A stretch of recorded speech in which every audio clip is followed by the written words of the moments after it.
కృష్ణమతల్లి KP CM Chandrababu Naidu జలహారతి పట్టి పూజలు చేశారు. ఇబ్రహీంపట్నంలోని పవిత్ర సంగమం దగ్గర సీఎం ప్రత్యేక పూజలు చేశారు. ఈ కార్యక్రమంలో మంత్రులు నిమ్మల రామానాయుడు, అనగాని సత్యప్రసాద్, ఎంపీ కేశినేని చిన్ని పాల్గొన్నారు. నీళ్లు ఎక్కడుంటే అక్కడ అభివృద్ధి సాధ్యమని ఈ సందర్భంగా సీఎం చంద్రబాబు అన్నారు. నాడు పట్టిసీమ నిర్మిస్తుంటే అందరూ తనను విమర్శించారని, అయినా అవేవి పట్టించుకోకుండా పూర్తి చేశామన్నారు. కడప జిల్లాలో దాల్మియా సిమెంట్ ప్లాంట్ విస్తరణ పనులకు మంత్రి లోకేష్ భూమి పూజ చేశారు. దాల్మియా సంస్థ మేనేజింగ్ డైరెక్టర్ సీఈఓ పెనీ దాల్మియాతో కలిసి మంత్రి లోకేష్ భూమి పూజ చేశారు.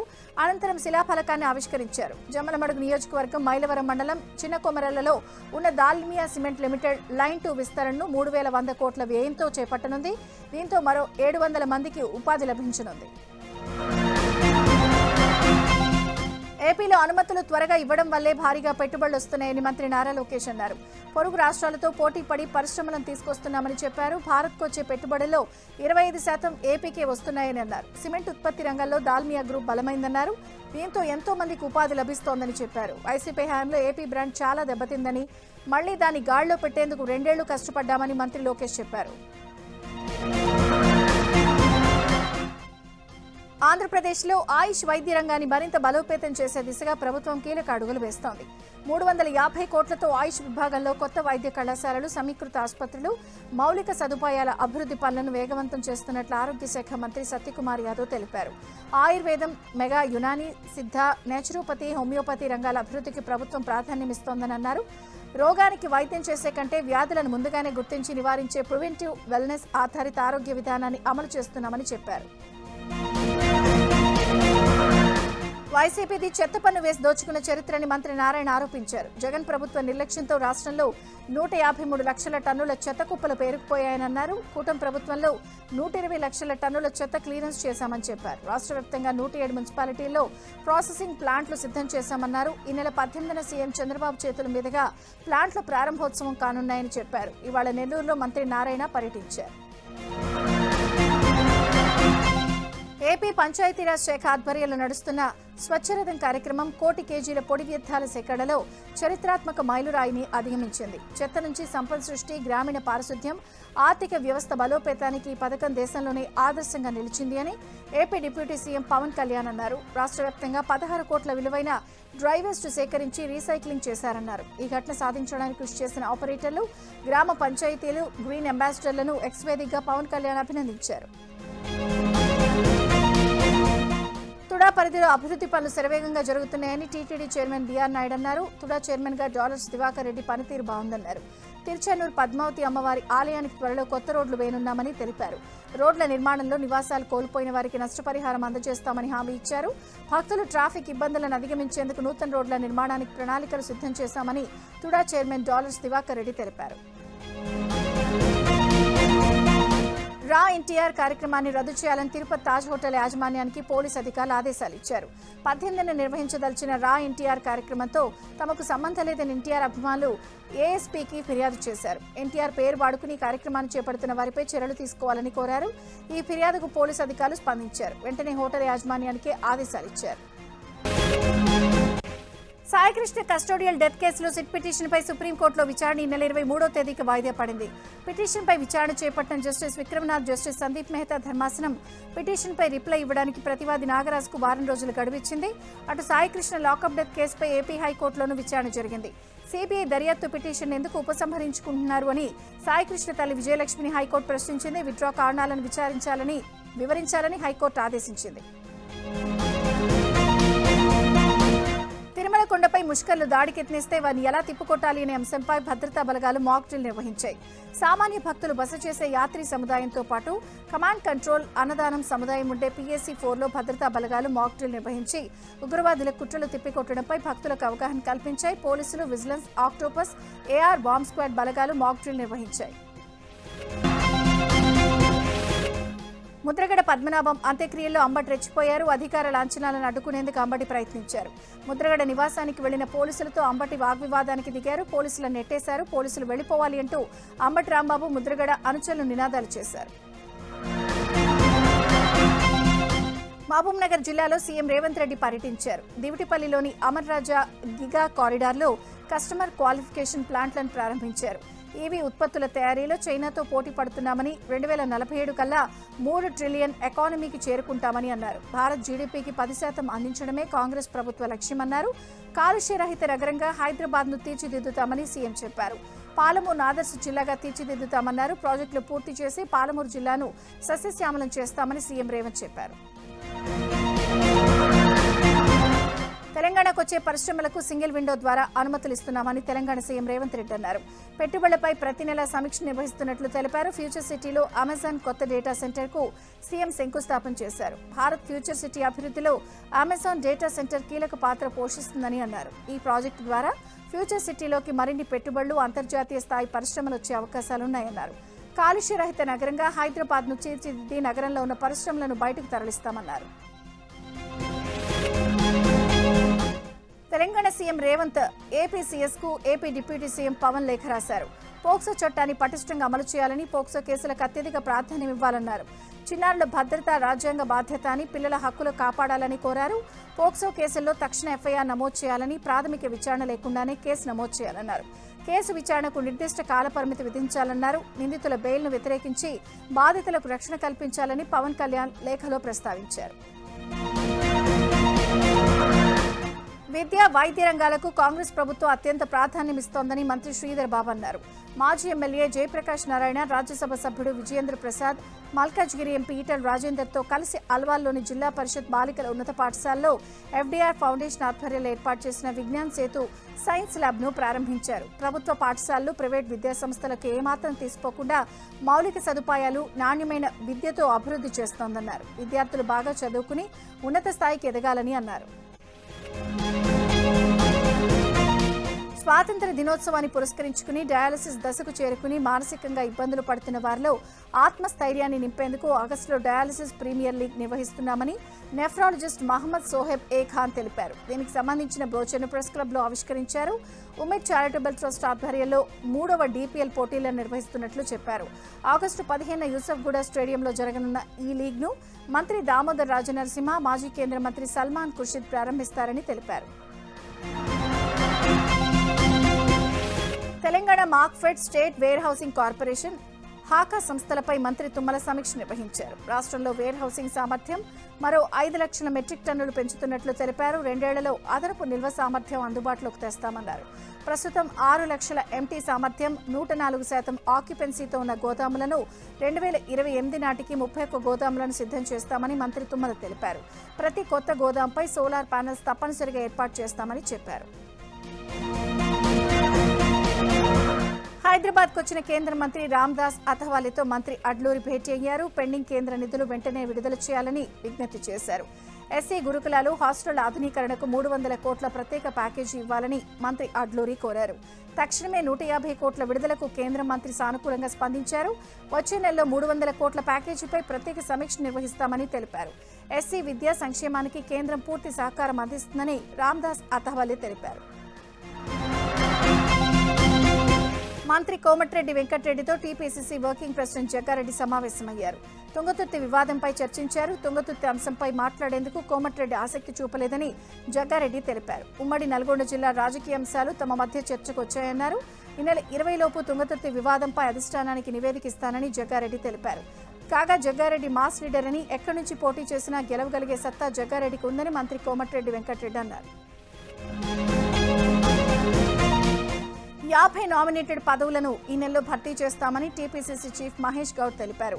పనితీరు బాగా ఉన్నవారిని మళ్లీ రెన్యువల్ చేస్తామన్నారు. పనితీరు బాగోలేని డీసీసీలను మార్చుతామని తెలిపారు. పార్టీ పదవులపై మీనాక్షి నటరాజన్తో మాట్లాడినట్లు చెప్పారు. 2-3 రోజుల్లో సీఎంతో సమావేశమై తుది నిర్ణయం తీసుకుంటామని తెలిపారు. కాంగ్రెస్ కార్యకర్తలకు సమస్యలుంటే స్థానికంగానే పరిష్కరించుకోవాలని, ప్రతి చిన్న విషయానికి గాంధీ భవన్కు రావడం, క్యాడర్ మానుకోవాలని మహేష్ గౌడ్ సూచించారు.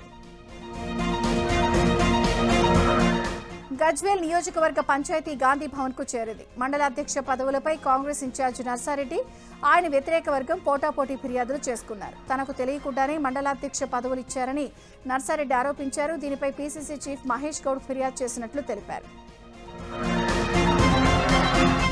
గాంధీ భవన్ నిరసనలతో హోరెత్తింది. ముదిరాజ్ సామాజిక వర్గానికి చెందిన నేతలు ఆందోళనకు దిగారు. పార్టీ పదవుల్లో ముదిరాజ్ వర్గానికి ప్రాధాన్యం ఇవ్వాలని డిమాండ్ చేశారు. ముదిరాజులకు 5 కార్పొరేషన్ పదవులు కేటాయించాలన్నారు. బలమైన నాయకుడిగా ఉన్న నీలం మధుకు పార్టీలో సముచిత స్థానం కల్పించాలని డిమాండ్ చేశారు. తెలంగాణలో సర్ గడువు పొడిగించారు. BLOల ఇంటింటి సర్వే గడువును ఆగస్టు 3వ తేదీ వరకు పెంచారు.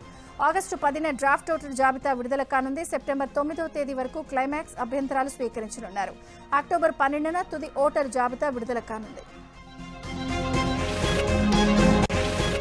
పాలమూరు రంగారెడ్డి ఎత్తిపోతల పథకం పరిధిలో మొదటి దశ పంపు పునరుద్ధరణ వెటరన్ విజయవంతమైందని ప్రాజెక్ట్ ఇన్ఛార్జ్ సూపరింటెండెంట్ రవీందర్ తెలిపారు. పథకం పరిధిలో మొదటి స్టేజ్ నార్లాపూర్ పంప్ హౌస్ వద్ద దీన్ని పరీక్షించారు. దాదాపు గంట పాటు నార్లాపూర్ రిజర్వాయర్లకు నీటిని విడుదల చేశారు. మొదటి లిఫ్ట్లో 4 పంపులు సిద్ధం చేసినట్లు తెలిపారు. వారానికి 1 చొప్పున నెలలో వెటరన్ నిర్వహించనున్నట్లు తెలిపారు. మొదటి లిఫ్ట్ ద్వారా ఎల్లూరు రిజర్వాయర్కు నీటిని ఎత్తిపోసి తాగునీటి సమస్య లేకుండా చూస్తామన్నారు. బాపట్లలోని వి కన్వెన్షన్ హాల్లో వ్యవసాయ శాఖ ఆధ్వర్యంలో ఘనంగా కిసాన్ మేళా నిర్వహించారు. జిల్లా కలెక్టర్ డాక్టర్ వినోద్ కుమార్ వ్యవసాయ యంత్ర పరికరాల ప్రదర్శనను ప్రారంభించారు.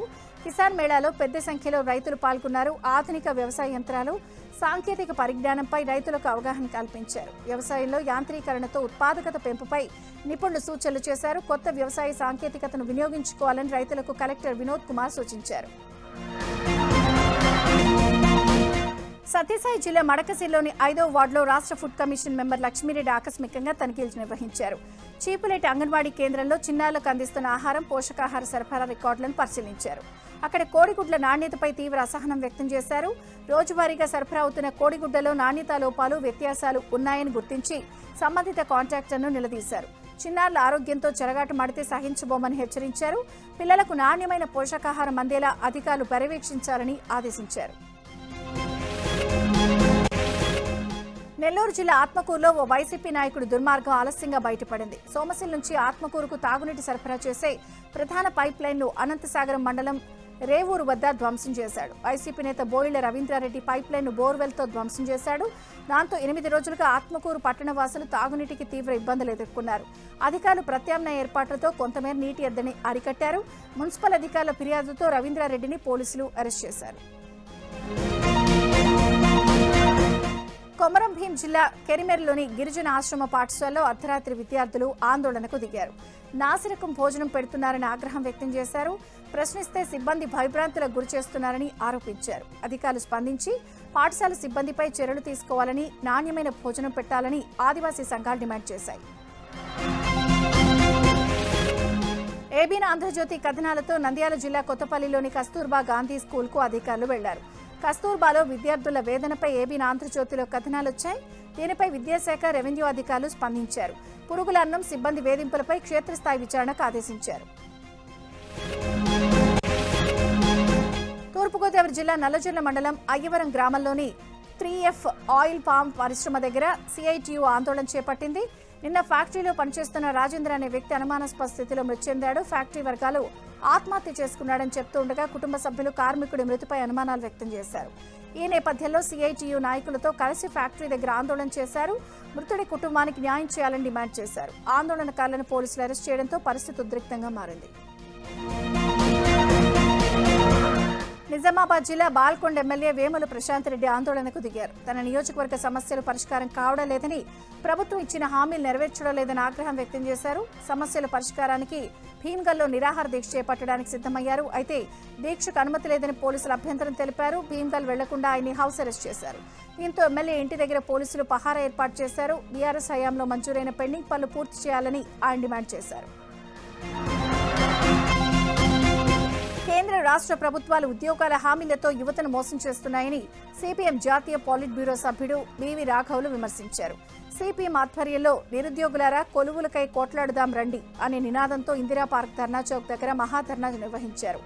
ఏఐ టెక్నాలజీ పెరుగుతున్న నేపథ్యంలో అనేక రంగాల్లో ఉద్యోగుల తొలగింపులు పెరుగుతున్నాయని రాఘవులు ఆందోళన వ్యక్తం చేశారు. టెక్నాలజీ మనుషుల శ్రమను తగ్గించేలా ఉండాలి, కానీ ఉపాధిని హరించేలా ఉండకూడదని అన్నారు. 2 లక్షల ప్రభుత్వ ఉద్యోగాలను భర్తీ చేయాలని డిమాండ్ చేశారు. కొమరం భీం జిల్లా కెరిమెరి మండలం సూర్దాపూర్ గ్రామ శివార్లో మళ్లీ పోడు భూముల వివాదం చెలరేగింది. రైతులు సాగు పనులు చేస్తూ ఉండగా అక్కడికి చేరుకున్న అటవీశాఖ అధికారులు, సిబ్బంది పెద్ద సంఖ్యలో అక్కడికి చేరుకుని అటవీ భూముల్లో సాగు చేయొద్దు అంటూ అడ్డుకున్నారు. ఈ భూముల్లో తాము 50 ఏళ్లుగా సాగు చేస్తున్నామని, రైతులు వాగ్వివాదానికి దిగారు. ఇవాళ కూడా అటవీ అధికారులు సాగు పనులు అడ్డుకోవడంతో స్వల్ప ఉద్రిక్తత చోటు చేసుకుంది. నిబంధనలకు విరుద్ధంగా పోడు చేస్తున్నారని అటవీ అధికారులు వాదిస్తున్నారు. కొమరం భీం జిల్లా కాగజ్ నగర్ లో గ్యాస్ లీకేజీ తీవ్ర కలకలం రేపింది. స్థానిక ప్రభుత్వ ఉన్నత పాఠశాలలో వంట గ్యాస్ లీక్ అయింది. గ్యాస్ పైప్ డ్యామేజ్ కావడంతో ఒక్కసారిగా మంటలు చెలరేగాయి. దీంతో స్కూల్ సిబ్బంది అప్రమత్తమై ఫైర్ సిబ్బందికి సమాచారం అందించారు. పిల్లలను సురక్షిత ప్రాంతానికి తరలించారు. ప్రమాదం జరిగిన సమయాల్లో స్కూల్లో 450 మంది విద్యార్థులున్నారు. దీంతో విద్యార్థుల తల్లిదండ్రులు తీవ్ర భయాందోళనకు గురయ్యారు. విజయవాడ ఇంద్రకీలాద్రిపై ఆషాఢమాస మహోత్సవాలు ఘనంగా ప్రారంభమయ్యాయి. దుర్గమ్మను శక్తి స్వరూపిణిగా ఆరాధించే ఈ వేడుకలకు తొలి రోజు వేలాది మంది భక్తులు తరలి వెళ్లారు. వేద మంత్రోచ్చారణలు, మంగళ వాయిద్యాలు, ప్రత్యేక పూజలతో ఆలయ ప్రాంగణంలో ఆధ్యాత్మిక శోభను సంతరించుకుంది. 4 రోజుల పాటు కొనసాగే ఈ ఉత్సవాల కోసం దేవస్థానం అధికారులు విస్తృత ఏర్పాట్లు చేశారు. శ్రీశైలం శ్రీ భ్రమరాంబికాదేవి అమ్మవారికి తెలంగాణలోని సిరిసిల్లకు చెందిన చేనేత కార్మికుడు నల్లా విజయ్ అగిపెట్టెలో పట్టే పట్టుచీరను అమ్మవారికి సమర్పించారు. ఆ ప్రత్యేక వస్త్రాన్ని ఆలయ చైర్మన్కి అందజేశారు. తన కుటుంబ సభ్యులతో కలిసి వారం రోజుల పాటు పట్టుచీరను మగ్గంపై నేసినట్లు విజయ్ తెలిపాడు. ఎల్నినో ప్రభావంతో వర్షాలు లేక రైతులు ఆందోళన చెందుతున్నారు. మహబూబాబాద్ జిల్లా గంధంపల్లిలో వరి నారుమళ్లు ఎండిపోవడంతో రైతులు నానా అవస్థలు పడుతున్నారు. ట్యాంకర్ల ద్వారా నీళ్లు తెచ్చి నారుమళ్లను తడుపుతున్నారు. అనంతపురం జిల్లా వజ్రకరూరులో వింత పెళ్లి జరిగింది. వర్షం కోసం గ్రామస్తులు సంప్రదాయబద్ధంగా గాడిదలకు పెళ్లిళ్లు చేశారు. అనంతరం గాడిదలను ఊరేగించారు. నాగులబావి సమీపంలో ప్రత్యేక పూజలు నిర్వహించారు. వర్షాలు సమృద్ధిగా కురవాలని వరుణుని వేడుకున్నారు. వర్షాలు కురవాలంటూ మంచిర్యాల జిల్లా ప్రజలు పూజలు చేస్తున్నారు. బెల్లంపల్లి మండలం బూదాకుర్దు గ్రామంలో సంప్రదాయబద్ధంగా కప్పతల్లి ఆటలు నిర్వహించారు. వర్షాలు కురిసిన పంటలు సమృద్ధిగా పండాలని ఆకాంక్షిస్తూ మహిళలు, చిన్నారులు ఉత్సాహంగా పాల్గొన్నారు. పంటలు వేసే సమయంలో వర్షాలు లేకపోవడంతో రైతులు, కూలీలు ఇంటి వద్దే ఉంటున్నారని ఆవేదన వ్యక్తం చేస్తున్నారు. నెల్లూరు జిల్లా బ్రాహ్మణపల్లి అటవీ ప్రాంతంలో అరుదైన అడవి దున్న ప్రత్యక్షమైంది. ఆ ప్రాంత యువకులకు కనిపించడంతో మొబైల్లో చిత్రీకరించారు. ఇటీవల ఓ అడవి దున్న నంద్యాల సమీపంలోని నల్లమల్ల అడవుల్లో కనిపించింది. దారి తప్పి ఇటుగా వచ్చి ఉండొచ్చని భావిస్తున్నారు. ఫారెస్ట్ అధికారులు స్పందించి వేటగాళ్ల బారిన పడకుండా అడవి దున్నను కాపాడాలని మరిపాడు వాసులు కోరుతున్నారు. విద్యా సంస్థల్లో డ్రగ్స్ పై జీరో టాలరెన్స్ విధానం అమలు చేయాలని డీజీపీ సివి ఆనంద్ అన్నారు. ఈగల అధికారులతో డీజీపీ ఉన్నత స్థాయి సమీక్ష నిర్వహించారు. రాష్ట్రంలోని అన్ని విద్యా సంస్థల్లో యాంటీ డ్రగ్స్ అండ్ సేఫ్టీ కమిటీల ఏర్పాటుకు నిర్ణయం తీసుకున్నారు. ప్రతి విద్యా సంస్థలో క్యాంపస్ సేఫ్టీ కోఆర్డినేటర్ నియామకం తప్పనిసరి చేయాలని అధికారులను ఆదేశించారు. డ్రగ్స్ నియంత్రణలో పోలీసు, విద్యా, ఆరోగ్య శాఖలు సమన్వయంతో పనిచేయాలని అధికారులకు డీజీపీ ఆదేశించారు.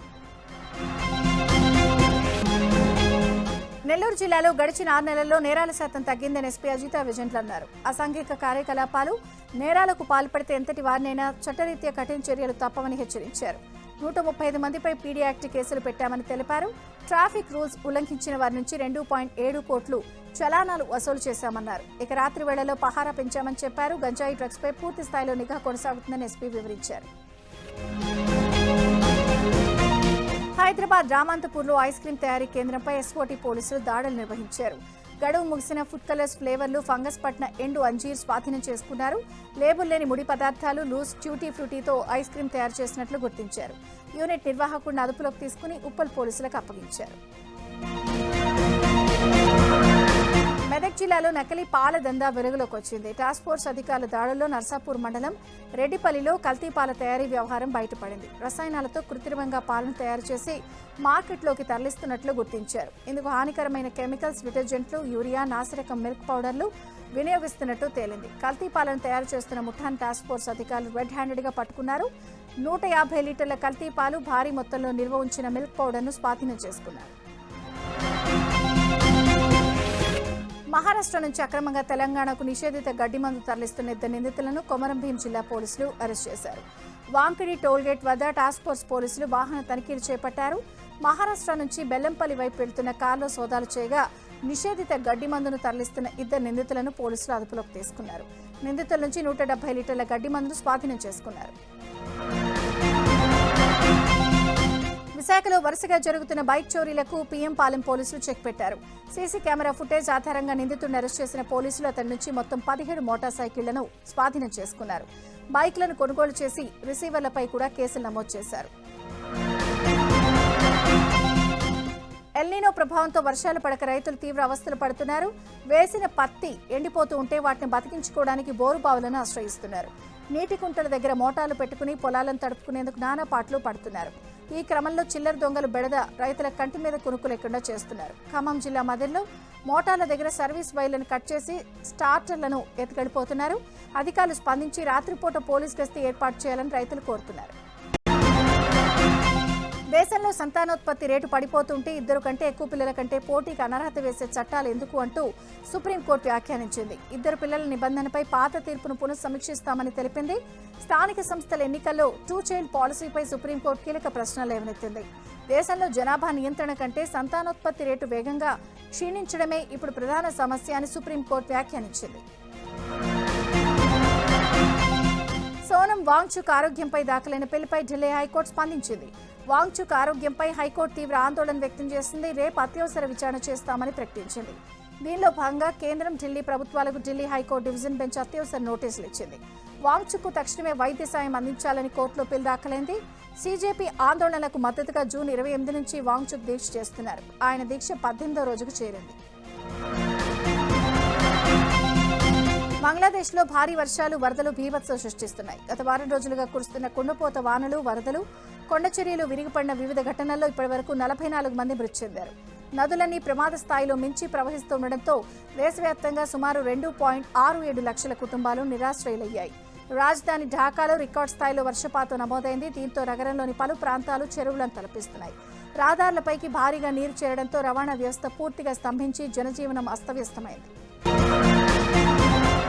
ఉక్రెయిన్తో జరుగుతున్న యుద్ధాన్ని ముగించేలా రష్యాపై ఒత్తిడి పెంచేందుకు తీసుకొచ్చిన బిల్లులో అమెరికా మార్పులు చేర్పులు చేసింది. రష్యా నుంచి చమురు కొనుగోలు చేసే భారత్, చైనా వంటి దేశాలపై ప్రతిపాదిత సుంకాల గరిష్ట పరిమితిని 500% సుంకాలను 100%కి తగ్గించింది.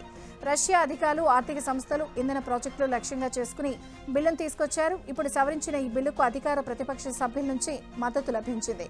ఇటీవల మృతి చెందిన సెనేటర్ లిండ్సే గ్రాహం ఈ శాంక్షనింగ్ రష్యా యాక్ట్ను ప్రతిపాదించారు.